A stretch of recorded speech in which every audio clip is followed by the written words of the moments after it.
Welcome. This video will instruct you on how to tie a blue wing olive extended body mayfly.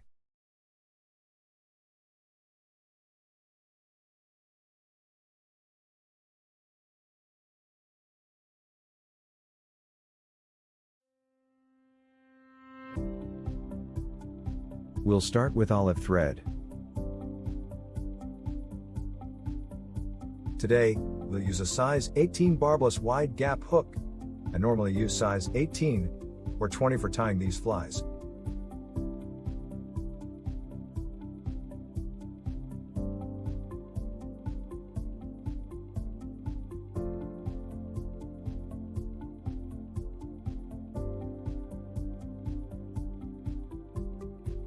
Once the hook is securely affixed in the vise, from the eye, wrap a base of thread halfway on the hook shank, and then clip the excess thread.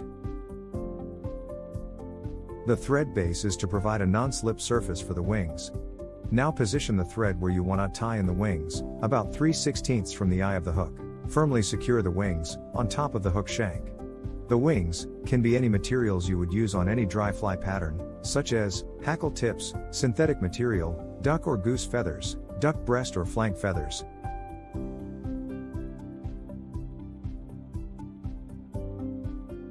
Next, comes the tails and extended body base, in this case, gray 10-inch fish hair. You can also use other synthetic materials, monofilament, etc. Don't be afraid to experiment. Tie in and firmly secure to the hook shank, 5 or 6 fish hair fibers.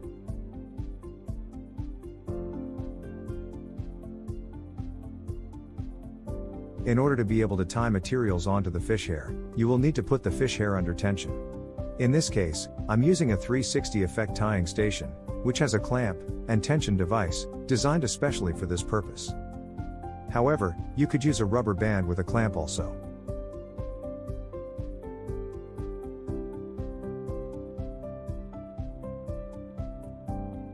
Once the fish hair is secure in the tension clamp, a thread base needs to be wrapped onto the fish hair, one wrap in front the other, for the length of the extended body you want for this fly. Now, wrap back towards the hook shank, wrapping over the previous wraps you laid down, and onto the hook shank.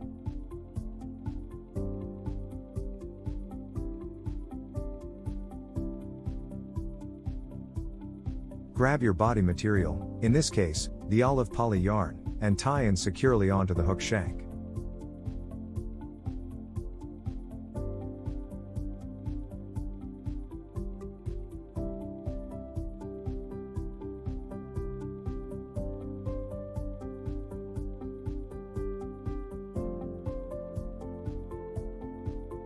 Once the poly yarn is firmly secured to the hook shank, start winding the poly yarn onto the fish hair, one wrap in front of the other, until you reach the end of the previously wrapped thread, then begin wrapping back towards the hook, over the previous poly yarn wraps onto the hook shank, making sure you created a nice, tapered body.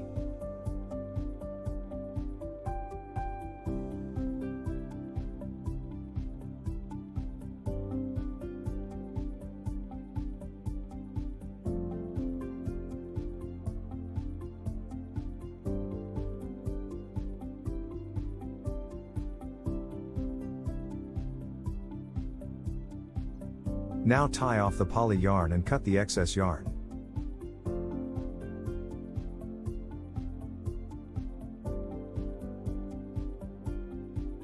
Now remove the fish hair from the tension clamp, and separate out 2 or 3 fibers for the tails, and cut away the rest, but don't throw them away because you can get 3 or 4 flies out of 10 inches of fish hair.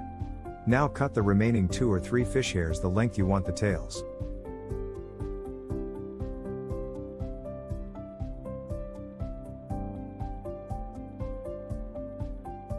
Now tie in, and secure the hackle behind the wings, then wrap the thread up to just behind the eye of the hook.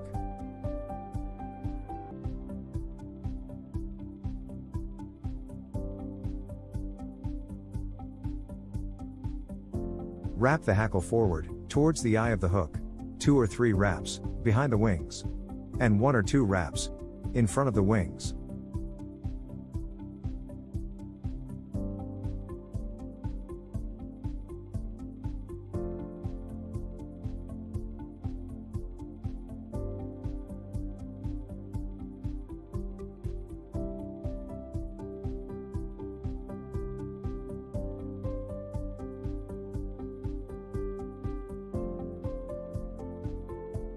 Now tie off the hackle and cut the excess away.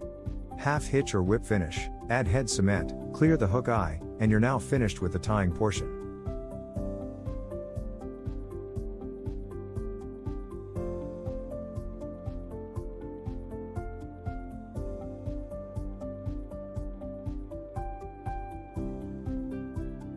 A quick note about the scissors I'm using.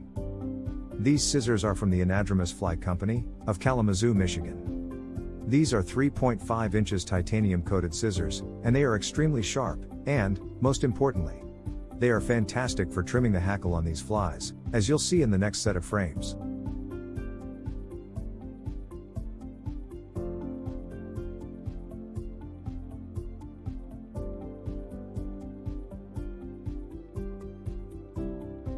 The key to the extended body fly's success is the way it sits on the water, just like a natural mayfly. It sits this way on the water because the hackle is trimmed two ways on the bottom. Firstly, it's trimmed horizontally on the bottom, even with the hook point. Then, it's trimmed vertically, with a V cut above the hook point. This not only helps the fly sit on the water correctly, but the V cut prevents your tippet from twisting when casting. Here is an example of what the hackle trim should look like from the front.